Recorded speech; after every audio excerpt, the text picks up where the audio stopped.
Let's just start at the top, right? I forget, no point beating around the bush. Let's start with the winners, right? The winners obviously are, even, by the way, one of our first guests was Ardis from FPX. We had him all that way back. And if you go back and watch that episode, he was a very confident person. Like, he not only thought Europe was the best, he thought NA is overrated, he thought his team were the shit. By the way, a lot of this is fucking aged very well. Thought Angel was great. Now, obviously, the crazy thing with this team, like I mentioned on the last episode, is they should have been at the previous Masters but didn't get to go, hence Team Liquid replaced them. And this time around, it's crazy they've won because they didn't even know they'd have their real team there. Like, what if the Sugetsu guy doesn't even make it there? Doesn't get the visa? The whole story, I think I tweeted this the other day. I was like, I'm pretty sure the story of FPX is probably the coolest story we've had. And I put in Valorant history so far, and there was definitely someone who got really pissy about me saying Valorant history because Valorant's really new. And I was like, that's why I put so far. What? It hasn't existed for 3 days. Like, it's still 2 years. Fine. Like, we'll take what we can get. But no, really, like the whole story of the fact that they had all of this shit, like the shit doesn't even go back to just the last Masters event, but actually the regular season before then, because they were playing with a sub for all of the playoffs of that. Like the whole bracket, they had a sub come in, he subbed in for Angel, who is their IGL, and then also he had to sub in for Ardis after that. So they had a sub who was covering two different very different roles on the team, still got them to the grand finals of that bracket, and still won that grand finals, and that's what qualified them for Reykjavik. And then they couldn't go to Reykjavik because of the visa problems, and Ardis had COVID. They couldn't like have a 3 out of 5. Oh, that was right. Yes, you had that test thing. Yeah, sure. And so they could not field 3 out of 5 of their players, and therefore they had to not go. They were given like a consolation prize. Essentially, they got some circuit points. They got some of the prize money, but like, one of the really big things that we've spoken about on this podcast especially is how much like Valorant changes and the unpredictability of the teams who end up qualifying for things, right? Like there are very few teams who have consistently qualified for these events. So you miss an event, like it's entirely possible you're not making the next one. At least that's how Valorant is right now. And so they had to face that, with also the whole Ukraine issue still being a problem, therefore, all of that shit. They qualify, and then you find out Sugetsu can't come, at least not for the group stages, because of visa problems. They didn't think Shao, it was actually crazy that Shao, who is also Russian, got his visa in time. Like, he narrowly got the visa in time. And I think it was Angel who said that they only got one day of practice before the group stages of playing with the actual roster who was going to be competing, because they had been practicing with 2 subs, assuming that Shao wouldn't be able to make it. So they had like one scrim day with the actual fucking roster, and then you just got to hope that Sugetsu is going to make it. But even before you hope that Sugetsu is going to make it, you got to hope that you actually manage to make it into the fucking playoffs in the first place. And they were like in ostensibly the easier group, but they were with DRX, and DRX beat them in the group stage. But also, their first game was against Xerxia, the Thai team, and that was like a uncomfortably close game for FPX. So it was I don't want to say it was like a bad group stage for them, but it wasn't like a super impressive group stage. Their round differential was 0. So like, of all the teams that qualified in for the playoffs from the group stage, they did the worst. So all of that was exceptionally precarious. And then Sugetsu finally manages to come in. And this is a young player. Sugetsu's 20. And as far as I'm aware, he doesn't have LAN experience.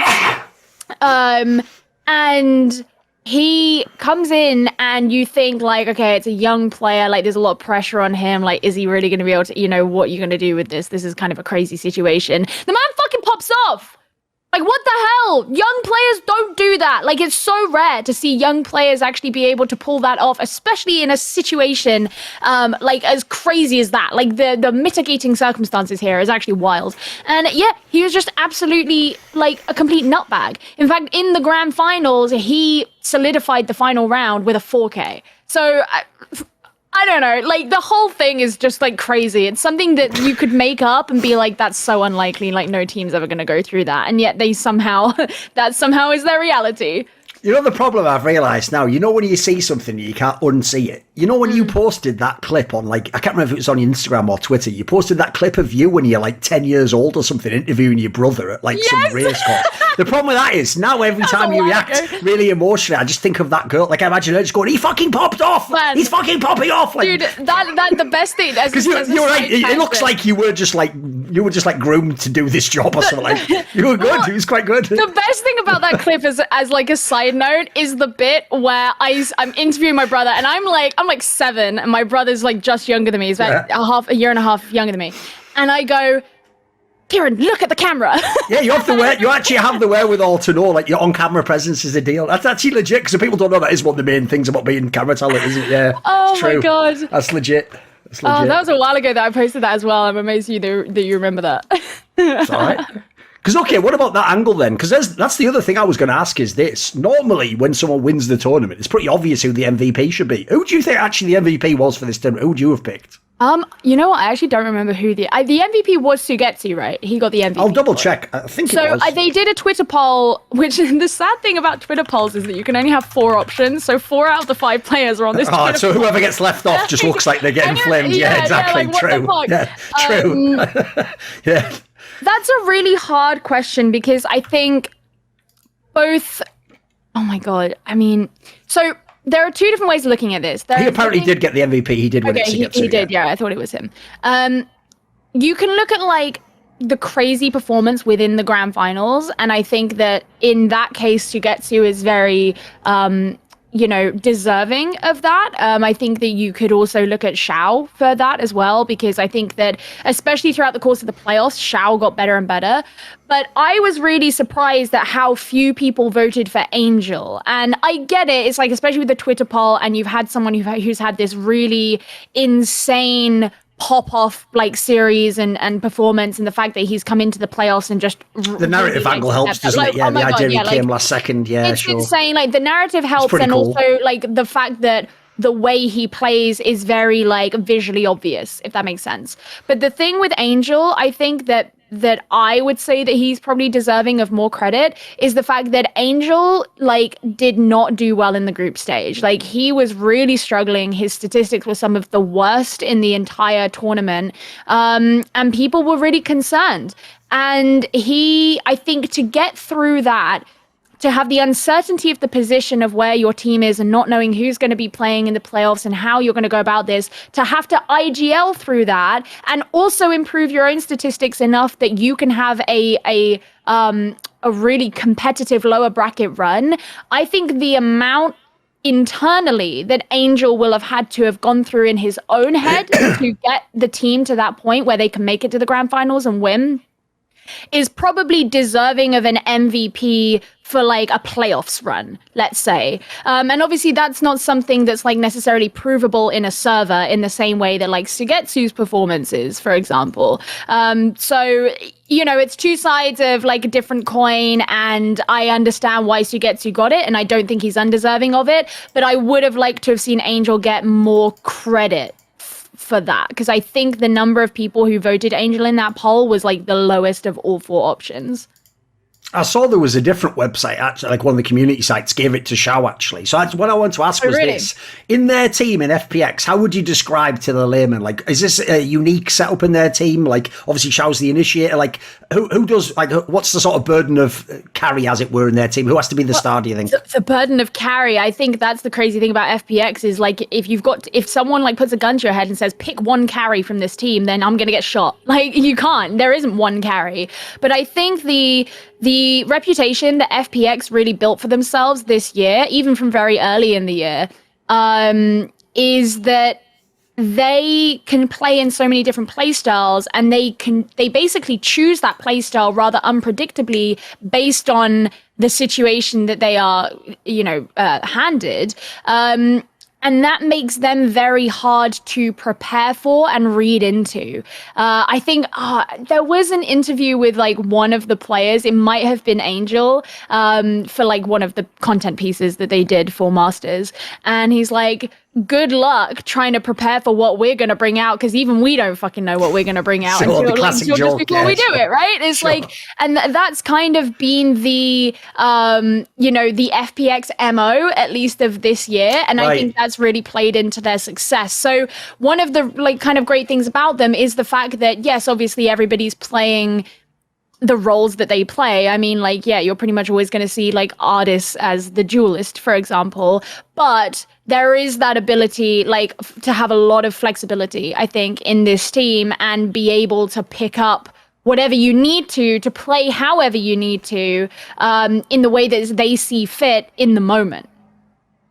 The other thing that's wild as well is when you consider, because they came through the lower bracket, because they obviously lost immediately to Fnatic in the upper bracket. If you look at how many teams they actually played, they beat like 8 teams in the whole tournament. Like if you look, they actually played like every favourite pretty much and beat them. Like this is a mega legit performance. So it was really interesting. Bala tweeted something just before the grand finals. It was like the day before the grand finals.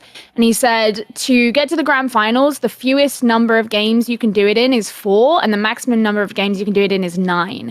PaperX got to the grand finals in 4 games, and FPX got to the grand finals in 9 games. So they were literally on the extreme ends of what is possible to even get to the grand finals in. But I think that's what you mentioned there is like a very interesting thing about FPX, because there are usually few teams that get the opportunity to face teams from basically every region. So they didn't face every single region because, like, for example, they didn't get to play against like Loud, right? So it was basically only like LATAM, I think they missed, right? Right. Loud or Brazil. Yeah, those are the 2 they missed, I think. But it was like kind of the big thing, there are certain teams who have this kind of narrative that they haven't been able to play like a team from X or Y region on an international stage, just because that's how brackets have gone when they happen to have played. So FPX, they might be the team that has played teams from the most regions, at least in one event. You'd have to really line them up against someone like Optic, who have been to a lot of events. And I think that is a notable thing. I mean, yes, they had to play against both of their fellow regional teams in Guild and Fnatic. So they played both of the EMEA teams. They actually played Fnatic a couple of times in this bracket. They played Guild once. But yeah, they got to play against DRX, who beat them in the group stage, and they 2-0'd them in the lower bracket. They got to play against Optic, who are obviously the incumbent champions up until this point. That, again, like, is a kind of scary thing. And then in the group stage, they played against like Xerxia, Northeption as well, 2 teams who come from various parts of the APAC region. So yeah, they got to face a lot of different things. And I think even then, you consider the fact that because PaperX was the team that they were playing in the grand finals, PaperX probably could be attributed as having like the most unique playstyle of any team right now. And they didn't come across them up to that point. So even though they'd faced all these teams of different playstyles in different regions, they still had like the final boss as the final boss, right? And that could have been like not enough, and especially as it went to 5 maps, right? Like, it goes to show what kind of like variety and stuff there is. But I think that will come to be a big boon to them, especially as they obviously now have qualified for champions, so they'll be there. And having had experience of playing all of these different teams, I think will be a valuable thing going into that tournament. Want to see more cool, funny, interesting clips based on topics from my content? Well, subscribe to this channel then, or, be a pleb and don't.